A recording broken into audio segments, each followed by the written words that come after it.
Hello, everyone, and welcome back to Lifeline for Linear, benefiting LinearC, an amazing member of many speedrunning communities who has come into some unexpected difficulties in life, and we are more than happy to be here to help her out.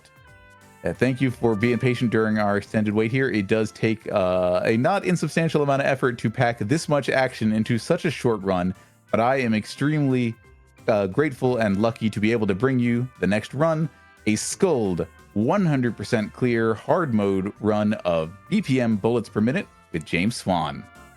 James, let's do it.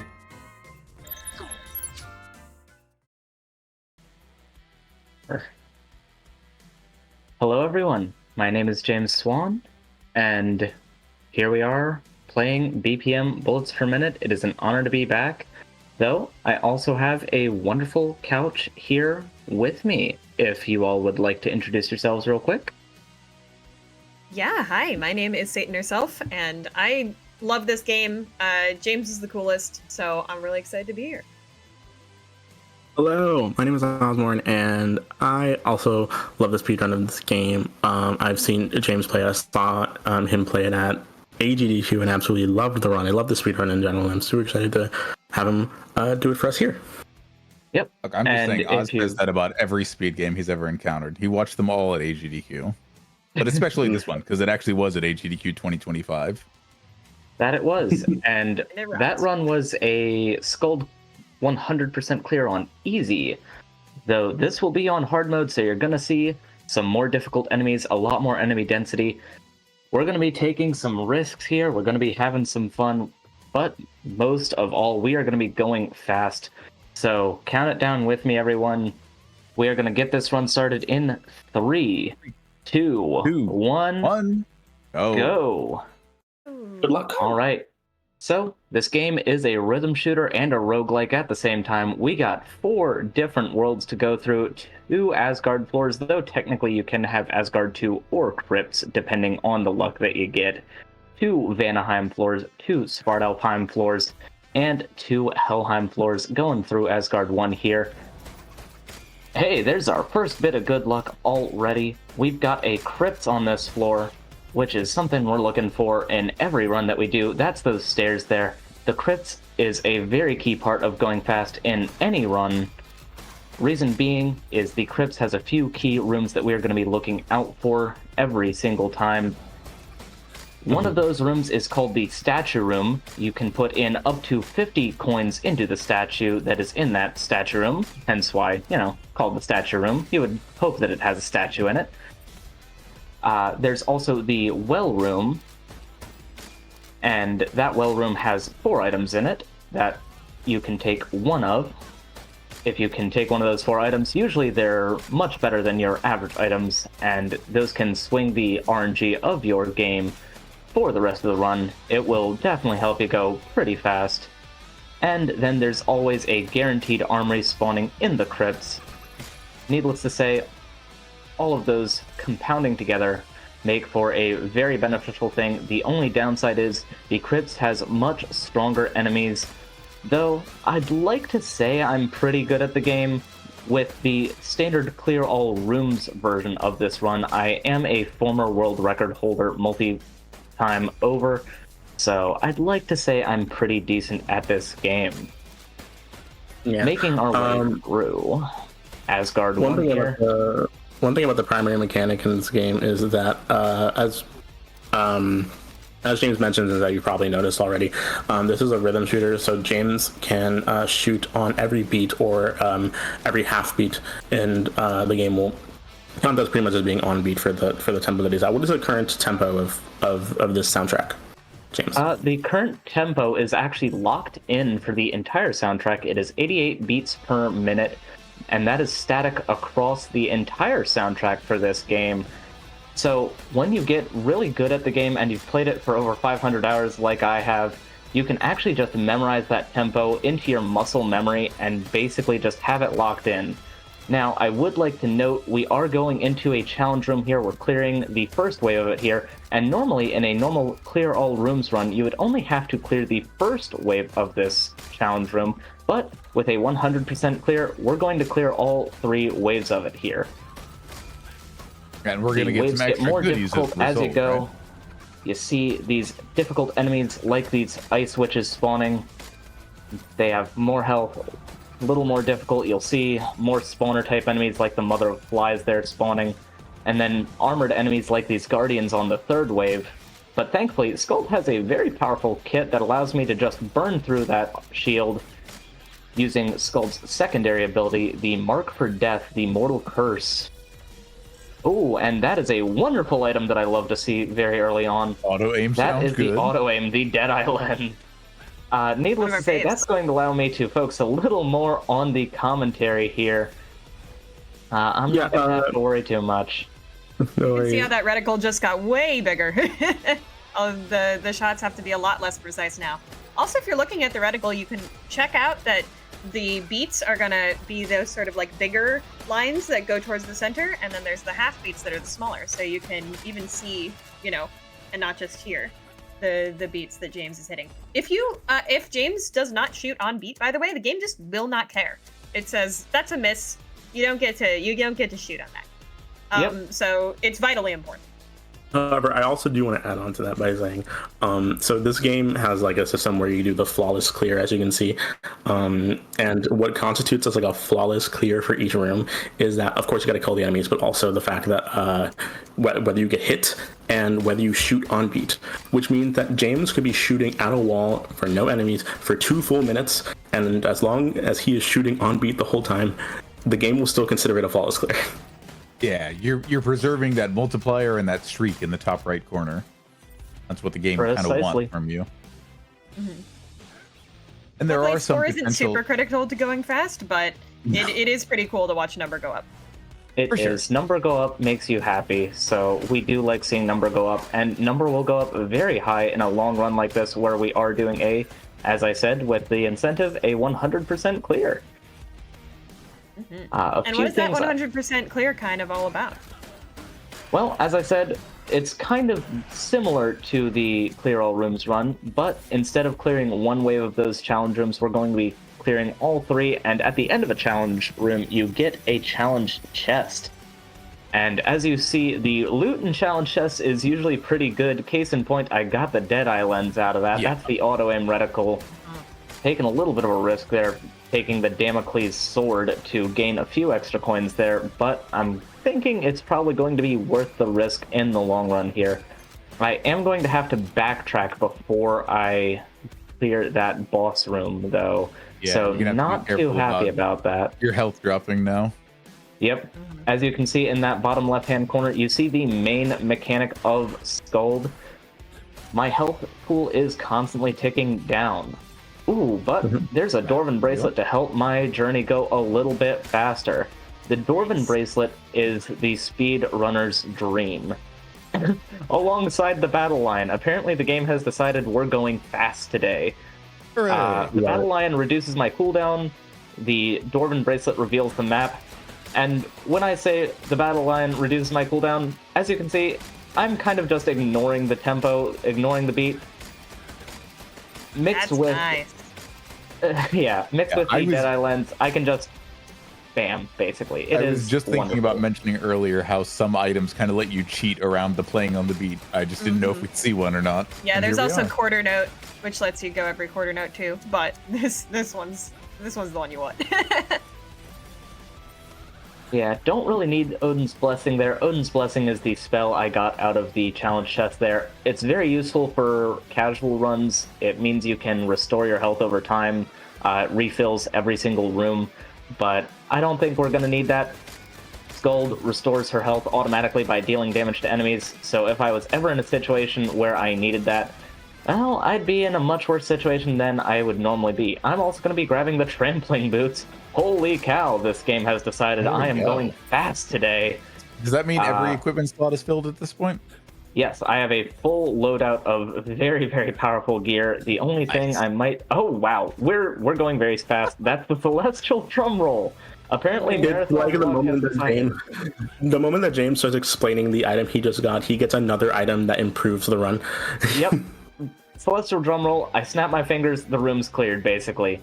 I'm going to finish off Fafnir here before I double back to drop the rest of the coins that I have into the statue room and Wait, did I max out did I my see that? stats. Did I see that correctly? Did you start shooting at him while his title card was playing? And on the last Yes. on the last boss too. Yes, there I is didn't no notice They delay. are vulnerable immediately. I didn't notice that the first time. Statue room just immediately, almost entirely filling up all of our stats for the run. Those are your per run improvement metrics, and we're basically done with that already. Yep. So no Wow, slowing down for we're stats. going so fast. And by the way, I swapped out the Dwarven bracelet, so I will saw be that. guessing on the maps again, but that's because I picked up the Power Shot glove. The Power Shot glove allows me to shoot through walls and through enemies. Mix in that with Oh, that's my the favorite Deadeye one. lens, Yeah, and I can just do that. I can just have wall hacks. Yes, I have turned on wall hacks now, and they are built into the game. I am not cheating, I promise. So, chat, James, I bet you're gathering that we do not have a lot of time in this run. So if you want to get your donations in for this, yeah. please. Now might be going the real time. fast. Speaking of donations and incentives and things like that, I think we've got, what, a Like a Dragon run coming up next, T-Tree? This You is want to true. tell us anything about that? Yeah, we are looking to get to $1,000 at any point during the Like a Dragon Gaiden, the man who erased his name, run to put in an extra round of Pocket Racers. That is a longtime Japanese and maybe once upon a time American. I know it was kind of a thing in the like 60s and 70s where you would set up a track in your house and put these little magnetically attracted cars down on the track and have them race around. This is like that, but it's set up to be a whole very serious racing sport in the Like a Dragon universe. So if we are able to reach $1,000 during that run, Pop No Tarts will take Kazuma Kiryu out for a spin around the track. Very, very cool. Nice. Love that. I hear that ends 20 minutes to the marathon, by the way. So that's almost the length of this run. That's so much Hey, content. I'd love to see 20 minutes added to this. Anytime you get the chance for more marathon, I want more marathon. More marathon is good. Exactly.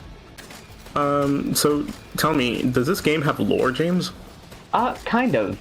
It's never really explicitly told to you, but the game is loosely based on Norse mythology. Emphasis on loosely because I don't think they had an M1 Garand back when Norse mythology was written. But One can loosely, imagine. as One can in imagine. you are a Valkyrie descending from Asgard through the realms to defeat the dragon at the base of the world tree known as Nidhogg. So when you get down to the base of the world tree and kick Nidhogg's butt for trying to start the end of the world. And all of these bosses that's at the more end or of like every level that you're doing, do they fit into the lore in any significant way? Some of them do have different stories. Some of them are based loosely on characters from Norse mythology. Others are completely customized. And some are also just characters that we have given fun names to. If we get the chance to see them again, and I don't immediately just annihilate them because we're going so fast, I will pause and mention them, call them out. But a lot of them are either monsters from Norse mythology or are just random beasts and creatures. We I also love it have when some you go good in- dog shopkeepers as well. Oh, yeah. I love it when you immediately go into a room and it's just flawless clear because there's only like 2 enemies in it. Honestly, with the power-ups we have, I'm not so sure you have time to even acquire the enemies visually to tell the difference. Yep. And speaking Who is of this little guy? Bird. say hello to our favorite bird in the world. This is Hugin. Everyone say hi, Hugin. I hear you. This Hi, is the good bird. Hugin. He is one of the ravens of Odin. He is one of the 2 shopkeepers. Sadly, spell you Hugin? cannot. Yep, No, that's a you raven. cannot pet Hugin. You can kind of Oh. jump on him though, kind of like that. But that's the There you closest you can get.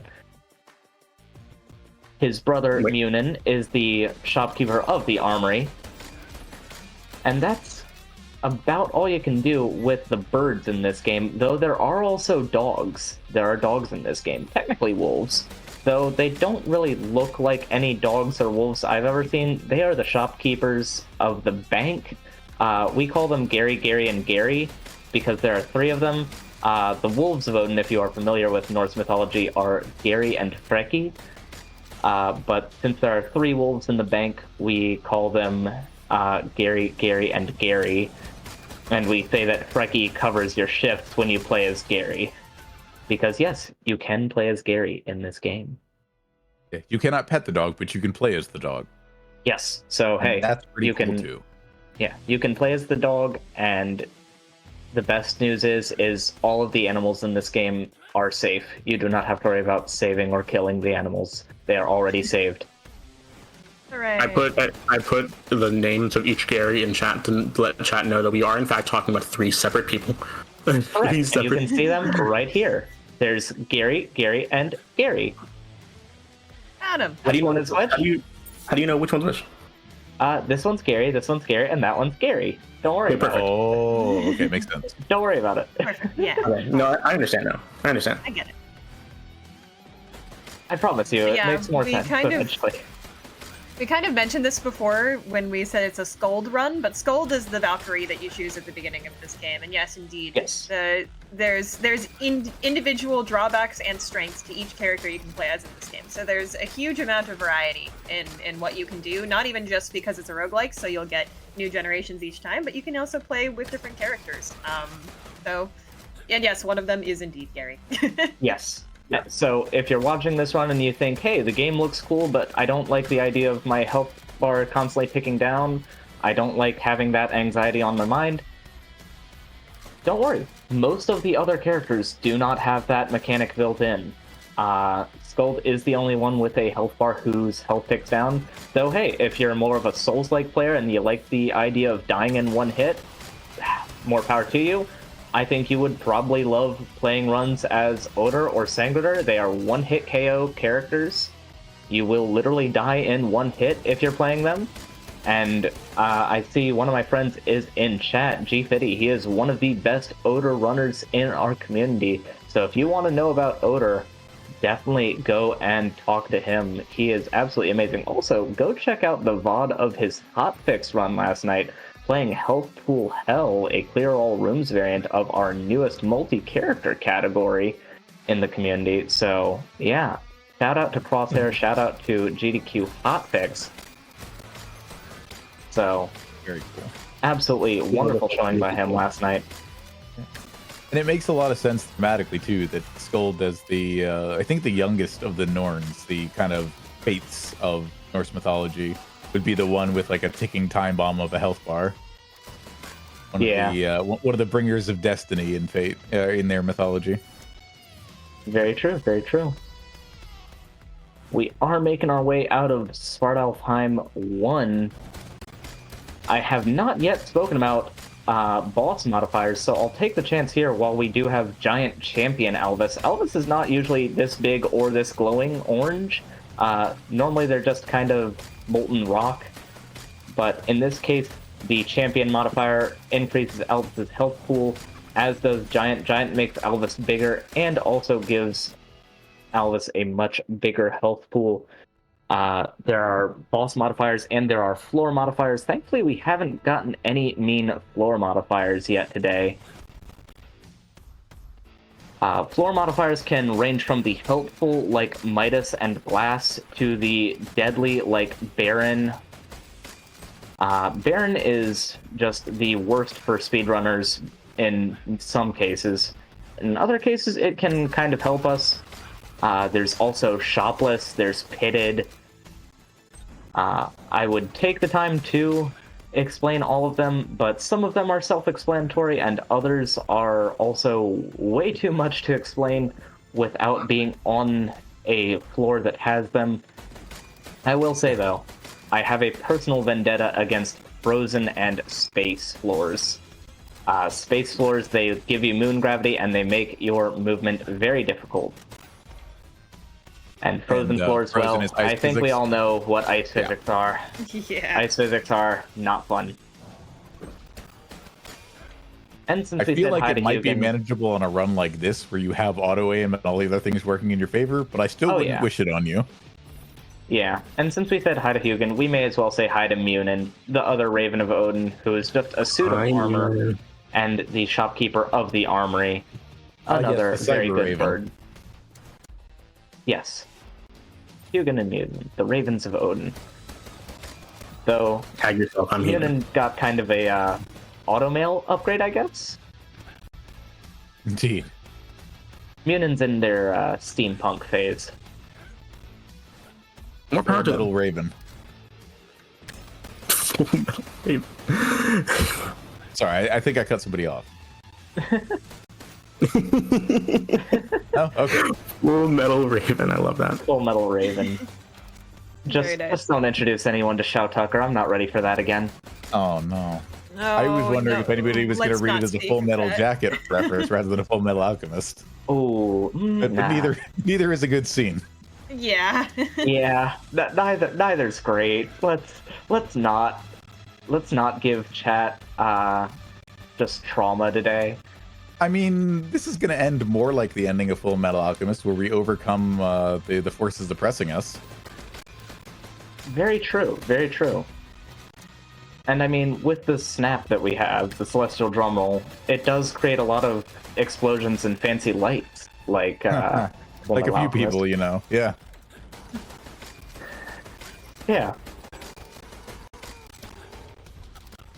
Though, as we are getting through here, as we're clearing out the second level of Svartalfheim, I will throw it to you, ateatree, if there's anything you want to promote coming up in the stream, just shout it out now, because the time is ticking fast. Yeah, absolutely. You know, this run is drawing to its conclusion, as James mentioned, but if you are here and are wondering what else we have in store for you, it's going to be a fantastic evening. Coming up next, like we alluded to a little bit earlier, is Like a Dragon Gaiden, the man who erased his name, an any % run on beginner with Pop No Tarts. And then we also have a 3-deck random seed skipless run of Balatro, an all dungeons run of Legend of Zelda Echoes of Wisdom, my personal favorite category. And finishing the evening with a Tower of Two-Fist Urshifu run of Pokemon Sword and Shield with Greta Ice Vixen. So we still have a lot more fun for you to enjoy and ride along with for the rest of day one of Lifeline for Linear. That Yep. all sounds fantastic. That sounds amazing, especially that Balatro run. I'm definitely going to be sticking around for that. Balatro is amazing. I've been getting so into it lately. It is addictive. Stick around for all of that, especially through the Like a Dragon run. I'm looking forward to that too. I mean, it's a stacked card. What can I say? Oz, you blew it out of the water setting up this lineup. You nailed it. Thank you. As always. I was going to say, Ozmourn always impresses with the lineup. That's that he Ozways. pulls Very true. when Very he true. delayed marathons. Yes. Exactly. I'll But take yeah, I- the roguelike runner likes Balatro? Hey, come on. I know, I like shocker, Balatro. right? Everybody likes Balatro. Yeah. It's everybody's game. Very true. Very Anybody with a computer, a Steam Deck, or a phone likes Balatro. I suppose if you don't have any of those things. Yep, but since we are coming down to the final few moments of this run, I will take a moment to talk about the one quick kill that is in this game that every single character can do. It is on this boss coming up. This boss is Cert. It is the final boss of Helheim 1. And as you can see, oh, I might have a hard time with this. This is Crazed Cert, so no. Stall. Might be able to recover it. Stall. Yes, got it. Oh my God. Had to wall stall, still got it. Crazed Cert is a horrible modifier. That is a run-killing modifier for a lot of characters. Is that faster and more damaging? Yes. More damage, faster attacks, faster attack patterns, just a massive pain in the butt in general. Let's say hi to Hugin one more time, but Cert has a charge attack, and if you lead him off the edge into the pit, he will just instantly die. It's the one quick kill every character can do. Heads up for tech, we are heading into the final countdown for this run. This is the final boss rush in Helheim 2. You can see Needhogg looming over us in the background there. Clearing out these 3 waves. And then finally Needhogg the dragon.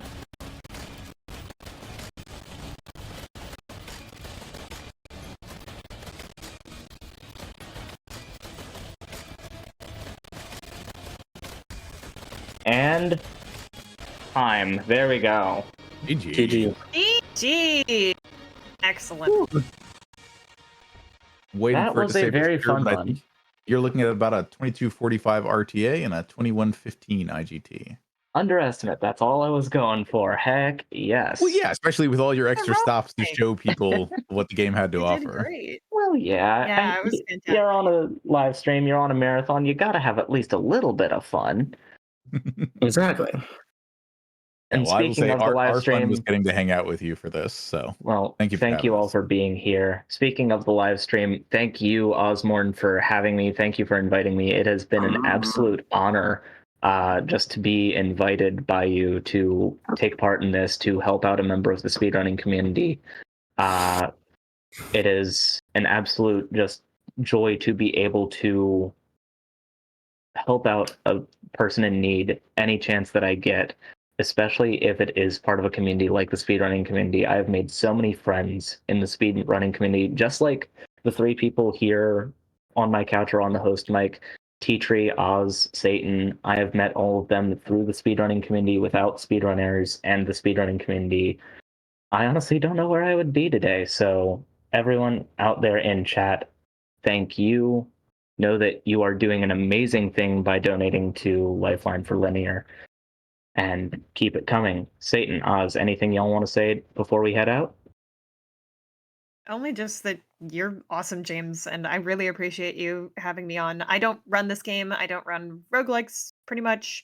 I did run one roguelike, but don't as much anymore. So this is a really like kind of different world for me, but I've really enjoyed learning about it. And I've just had such a fun time. So thank you so much. Everybody go hang out wherever James is. Yeah, Guaranteed to please be. go follow James. And I absolutely loved having you on. And thank you to just everyone who watched. It was so good. I just please go give some love to James. Yep. Yep. The shout out is in the chat. Please do the thing. Thank you very much. I guess we'll throw it back to you, Ateatree. My pleasure. Thanks to everyone who was part of that BPM bullets per minute run, everyone who donated to make that 100% clear run a possibility, and everyone who is watching and will continue to watch for the rest of day one of Lifeline for Linear. We will be bringing you that Like a Dragon guide and the Man Who Erased His Name run just as soon as we can. Stay tuned.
While we have a few minutes to hang out before our next run starts, I do want to tell you a little bit more about why we're here. And if you don't know LinearC, she has been gaming her entire life since she was a kid and received her first gaming console, a Christmas gift that was intended to be, given on the day of, but Linear found it early, got into it, and took to gaming like a duck to water. In 2015, Linear discovered Games Done Quick, which led her to the Frame Fatales and Lady Arcaders communities, where again, getting into things with the vigor and zeal of somebody who really loves the things that she cares about.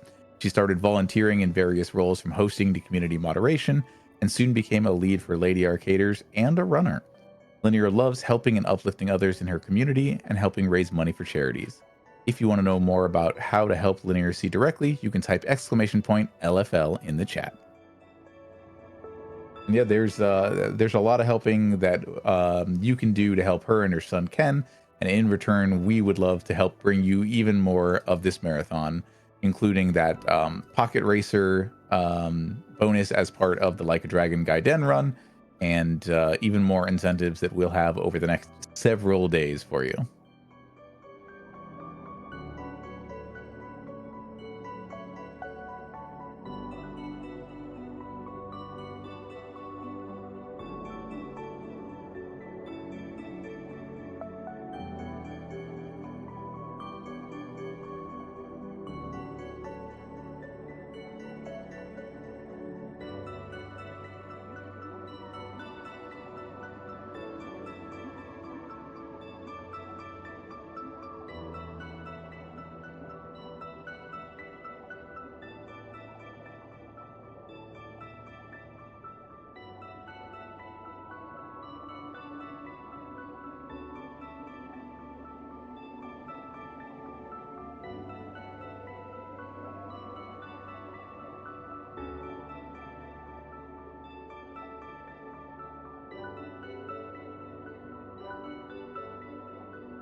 Hello, everyone. Welcome back